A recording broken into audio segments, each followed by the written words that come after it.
इस्राएली वजीर आजम नेतन्याहू मर चुका है, जहन्नुम वासिल हो चुका है। पाकिस्तान क्या दुनिया भर के सोशल मीडिया के ऊपर इस वक्त ये खबर गर्म है और कुछ लोगों का कहना है कि वो मर चुका है और उसकी AI based fake deep fake videos भी दुनिया के सामने लेकर आ रहे हैं। और कुछ लोगों का कहना है कि वो मरा नहीं है पर कोमा में है और उसके हवाले से वो हॉस्पिटल की सिक्योरिटी की वीडियोस भी दुनिया के सामने शेयर कर रहे हैं। वेल, कहानी है क्या, इसको समझने के लिए पहले ये समझते हैं कि पॉसिबिलिटी अपनी जगह मौजूद है और उसकी वजह यह कि नेतन्याहू की इस हफ्ते में मुलाकात होनी थी यूएस के एक एनवॉय के साथ ताकि जंग को डिस्कस किया जाए, कुछ फैसले लिए जाएं, लेकिन वो मुलाकात इस्राइल ने कैंसिल कर दी।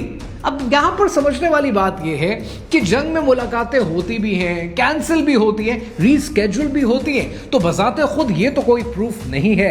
लेकिन एट द सेम टाइम आप ये देखते हैं कि नेतन्याहू ने पिछले एक हफ्ते में कोई पब्लिक अपीयरेंस नहीं दी है और ईरान इस वक्त शोर कर रहा है और ईरान कह रहा है कि नेतन्याहू की फेट अनक्लियर है। यहां पर यह बात समझनी चाहिए कि यूएस सेक्रेटरी ऑफ वॉर पीट हेग्सेथ ने पिछले दिनों कहा था कि ईरान की लीडरशिप खत्म हो गई है, तो अगले दिन ईरान की लीडरशिप ने क्या किया, बारिश में बाहर निकले लोगों के साथ मिले और लोगों के साथ वीडियोस बनाई, उन्होंने अपना प्रूफ दे दिया।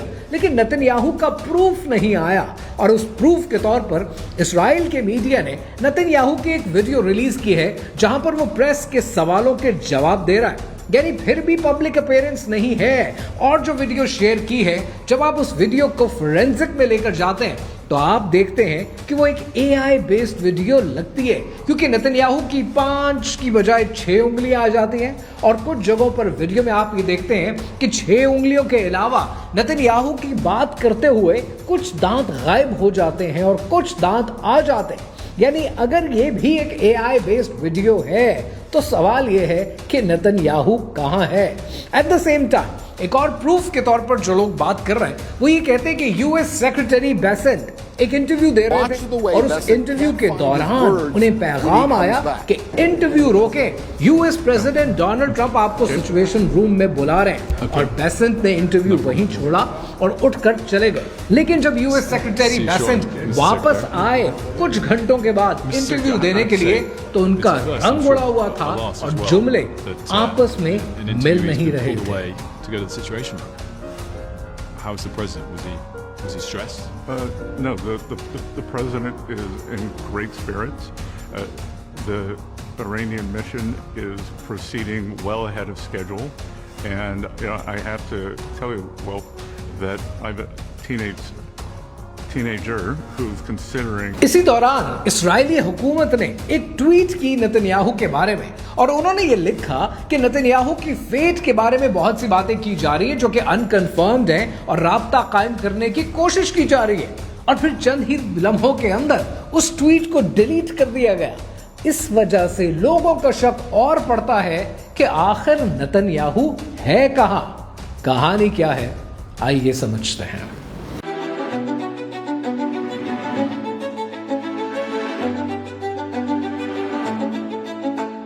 ये कहानी शुरू होती है आज से कई दिहाइयों पहले, जब इसराइल ने यह फैसला किया कि हम अपना एक पेंटागन बनाएंगे, लेकिन हम वो गलती नहीं करेंगे जो अमेरिका ने की। हम अपना पेंटागन जमीन के ऊपर नहीं, हम अपना पेंटागन जमीन के नीचे बनाएंगे। सेंट्रल तल अवीव के अंदर एक गली है जिसका नाम है लिनार्डो डा विंची स्ट्रीट। अगर इस स्ट्रीट को आप गूगल मैप पर ढूंढने की कोशिश करेंगे तो आपको कुछ नजर नहीं आएगा। इसलिए नहीं कि ये स्ट्रीट एग्जिस्ट नहीं करती है, बल्कि इसलिए कि इस स्ट्रीट पर कुछ ऐसा हो रहा है जो आपके और मेरे पे स्केल से कहीं ज्यादा ऊपर है। इस स्ट्रीट के अंदर, लिनार्डो डा विंची स्ट्रीट के अंदर जब पहला चौक आता है, वहां पर एक इमारत कायम है और उस इमारत का नाम है डा विंची कॉम्प्लेक्स। ये जो 6000 स्क्वायर मीटर की फैसिलिटी है, इसे इसराइल के अंदर साइट 81 कहा जाता है। ये एक electromagnetically shielded underground intelligence centre है और इसके हवाले से आपको ये जानना जरूरी है कि इसके ऊपर पैसा लगाया किसने। Of course US tax payer ने, और ये बात आपको यूएस के गवर्नमेंट फाइल से, कंस्ट्रक्शन के डॉक्यूमेंट से भी क्लियर हो जाती है। सवाल यह है कि इसराइल ने इस फैसिलिटी को बनाया क्यों, कि अगर दुनिया में सब कुछ खत्म हो जाए, ऊपर शहर तबाह बर्बाद हो जाए, तब भी ये पिट जिसको इसराइल में पिट कहते हैं, तब भी ये पिट मौजूद हो और यहां से जंगी अहकामात दिए जा सके।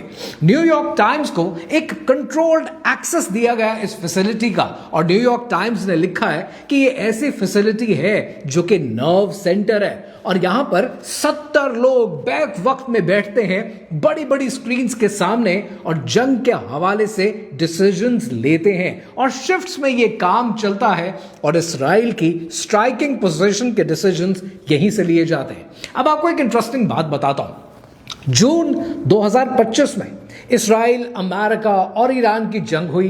तब ईरान ने कुछ मिसाइल मारे, और ये जो पर्टिकुलर फैसिलिटी है, ये 6000 स्क्वायर मीटर की, इसके बिल्कुल बराबर पता है कौन सी बिल्डिंग है?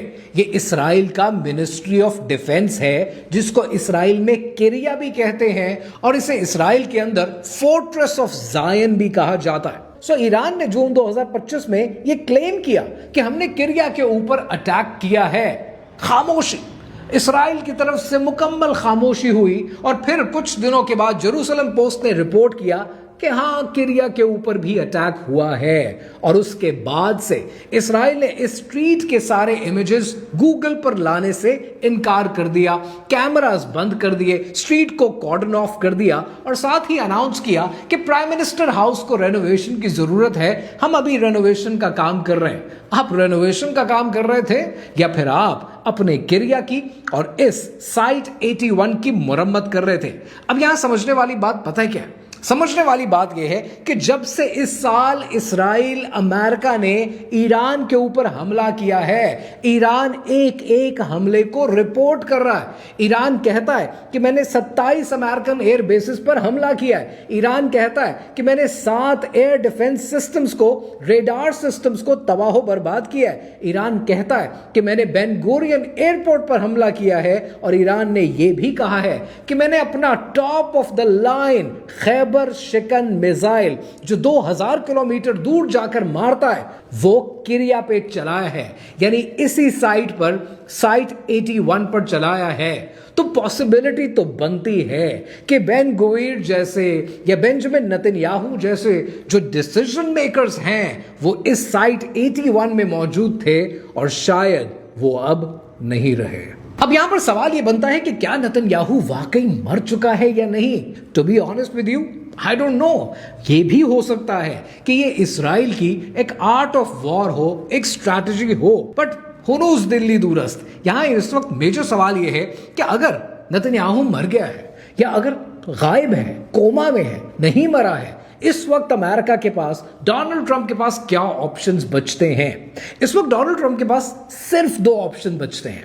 पहला ऑप्शन यह है कि वो फैसला कर ले और कह दे कि हम ये जंग हार चुके हैं और हम मजीद लड़ना नहीं चाहते, और दूसरा ऑप्शन यह है कि वो मजीद लड़ने के लिए तैयार हो जाए। पहले ऑप्शन को देखते हैं। अगर डोनाल्ड ट्रंप इस सिचुएशन में आकर यह फैसला करते हैं कि मजीद जंग नहीं करनी है, हम हार चुके हैं, तो उसका नतीजा क्या निकलेगा? नंबर 1, ईरान आपसे कॉम्पेंसेशन मांगेगा, रेपरेशन मांगेगा कि आपकी वजह से हमारा बिलियंस का नुकसान हुआ है, हमारा वो नुकसान पूरा किया जाए। नंबर 2, आइंदा स्ट्रेट ऑफ हॉर्मुज से जो कंटेनर गुजरेगा, जो ऑयल टैंकर गुजरेगा, ईरान उसके ऊपर रॉयल्टी चार्ज करेगा, ईरान टोल मांगेगा। यानी अब पैसा गल्फ कंट्री से निकलकर ईरान की इकोनॉमी में जाना शुरू हो जाएगा। अभी तक तो गल्फ कंट्री से पैसा निकल के अमेरिका जाया करता है, यानी वो इन्वेस्टमेंट जो अमेरिका के स्टॉक्स में होती है, एआई के स्टॉक्स में होती है, वो होनी बंद हो जाएगी। वो पैसा ईरान शिफ्ट होगा, तो अगले 5 से 10 साल के अंदर ईरान में ग्रोथ आ जाएगी, ईरान तरक्की करना शुरू हो जाएगा, और ऑलरेडी एनर्जी कॉरिडोर भी चलाता होगा, एनर्जी प्रोड्यूस भी करता होगा। और ये बात ना अमेरिका को हजम होने वाली है, ना इसराइल को हजम होने वाली है। और जब ऐसा होगा तो अमेरिका की इकोनॉमी बैठना शुरू हो जाएगी। जब अमेरिका की इकोनॉमी बैठेगी तो अमेरिका में क्या होगा? अमेरिका में लोग सड़कों पर आएंगे, रेवोल्यूशन ले आएंगे, और ट्रंप को या इंपीचमेंट के जरिए या मिड टर्म इलेक्शन के जरिए मुंह की खानी पड़ेगी। अब दूसरा ऑप्शन क्या है? दूसरा ऑप्शन यह है कि अपनी प्रेसिडेंसी और अपनी इज्जत बचाने के लिए, कि उस प्रेसिडेंसी को बचाने के लिए जिसमें ऑलरेडी उनका वाइस प्रेसिडेंट जेडी वैंस बोलना शुरू हो गया है कि मैंने तो मना किया था, मैं तो कहता ही नहीं था, मेरे रास्ते जुदा हैं, वो ऑलरेडी कहना शुरू हो चुका है। उस इज्जत को बचाने के लिए US president Donald Trump boots on the ground उतार दें, अपनी इज्जत और अपनी इकोनॉमी को बचाने के लिए इस्तेमाल करेंगे। तो यहां पर यह जानना जरूरी है, शायद उनको यह ऑप्शन ज्यादा कबूल होगी, क्योंकि कहते हैं कि revolution at home is worse than a war abroad. तो शायद अमेरिका ये वॉर अब्रॉड खेलने की कोशिश करेगा, लेकिन अगर America boots on the ground उतारता है तो उस पर ईरान का एक ही जवाब है, जो कि ईरान के foreign minister Abbas Araghchi already कह चुके हैं। We are waiting for them. Netanyahu बचे या ना बचे, Donald Trump boots on the ground उतारें या ना उतारें, लेकिन एक बात इन सब में बिल्कुल क्लियर है, और वो ये कि ये जंग अभी थमने वाली नहीं है। ज़ायनिज़्म के खिलाफ इस्लाम की ये जंग अभी जारी है।